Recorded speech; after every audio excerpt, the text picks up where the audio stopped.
माझं नाव राणी रवींद्र गायकवाड, राहणार गुरसाळे, तालुका माळशिरस, जिल्हा सोलापूर. आम्ही डाळिंबाची शेती आहे, पेरू आहे, मका आहे. टोटल आमचं 2.5 एकर एरिया आहे. पितांबरी गोमय आम्ही 2 वर्षापासून वापरतोय. त्याने आम्हाला चांगला फरक पडलाय. पांढऱ्या मुळ्या वाढत ते निमोनियाला कंट्रोल होते या. साईज छान होते या. डाळिंबाची साईज, पेरूची साईज, ह्यावेळेस आमची पेरूची 1 किलोची साईज झाली आणि डाळिंबाची पण 500 झालतं सरासरी.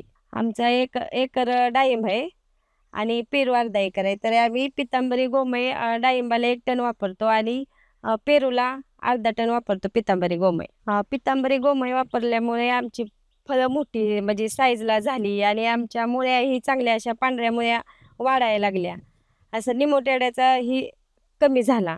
आधी निमोटेड्या येत होता, साईज होत नव्हती आमच्या फळांची, पण आता साईज ही आमच्या फळांची ही चांगली होते.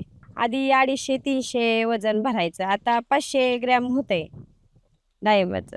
लिक्विड खतामध्ये पेरूसाठी पितांबरी शुगर 02424 वापरले. आम्हाला नव्हतं माहिती पितांबरीचं काही म्हणजे गोमयचं. विष्णू काळे सर आले, त्यांनी आम्हाला सांगितलं निलेश सरांबरोबर आल्यावर, की सगळं समजून की ही खत वापरल्यावर असा परिणाम होतो तसा.